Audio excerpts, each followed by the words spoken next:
Well, Tarik Jasarevic is a WHO spokesperson, joins us live from Geneva. Good to have you with us. So first of all, what do you make of the intensification of attacks that we've been seeing, attacks and sieges on medical facilities and aid facilities in the last 24, 48 hours? Well, what this means, it means more people being injured in a relentless bombardment and fighting, going ever more to the south of Gaza, and these injured people not being able to get medical care they need simply because, as you have just described, many hospitals are not working. There is no specialized staff. There is no medicines. And in many instances, it's simply impossible to reach hospitals because roads are damaged and because there's an insecurity. Now, for us as WHO and the humanitarians, we were trying as much as possible to reach hospitals that are still functioning, and only 14 out of 36 hospitals in Gaza are functioning at a minimal level, but it was really difficult to get there. Many times our missions have not been granted security clearances to go there. There were delays at the checkpoints, and simply it wasn't possible to reach hospitals. And that all creates basically the situation, as your reporter has described, where you have injured people, you have people with chronic diseases, you have pregnant women. All these people need medical care, they need health services, and those health services are less and less available. And on top of all of that, you have a spread of infectious diseases, waterborne diseases, respiratory viruses, skin diseases. So the situation is getting only worse with every day, and really what we are appealing for and what we were saying all along, the only solution really is ceasefire to stop bombs raining down on Gaza.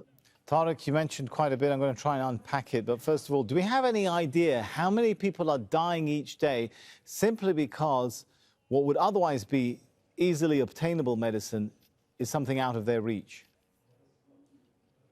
Well, according to the Ministry of Health, 26,000 people have been killed, mainly due to bombardment. But if we keep conditions as bad as they are, and they are getting only worse, we will have even more people dying from not being able to receive medical care. So again, people with cancer, people with diabetes, people who need renal dialysis, people simply who have conditions that require going to seek doctor. And then we have reports of hepatitis A, we have reports of diarrheal diseases among children, the respiratory viruses. So immunity is going down. People are also hungry. Our trucks are constantly being stopped by people who just hope there is a food in those trucks. And we have to explain them it's medicines. So people are hungry.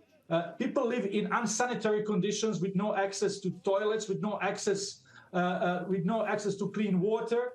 So it's a really deadly combination, which will increase the mortality. So really, we need access to hospitals to preserve of what is left of the health system, and we need eventually, really, we need a ceasefire. Otherwise, the death toll will just increase more. Tarik, you mentioned that your convoys are sometimes held up, stopped by checkpoints. And I'm wondering, in your conversations with Israeli authorities, when you ask for access, what kind of response do you get?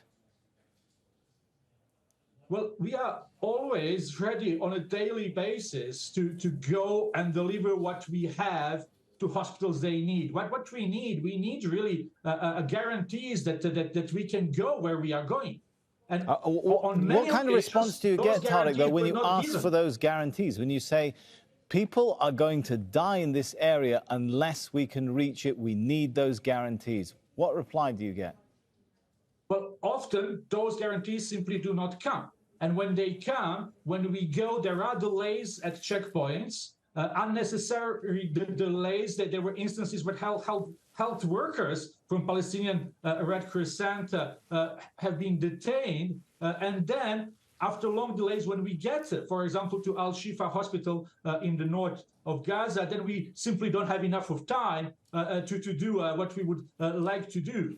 So really, we kept, sending this plea to Israel to have this access, because we as a humanitarians, we need to have that humanitarian space to operate. But again, just to go a step back again, even if we have that access, even if we can bring medical supplies inside, as long as there is a bombardment, as long as there is a fighting, more and more people will get injured. So really, the only solution is to stop the violence.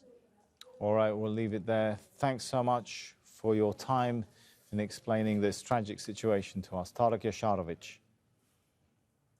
Thank you.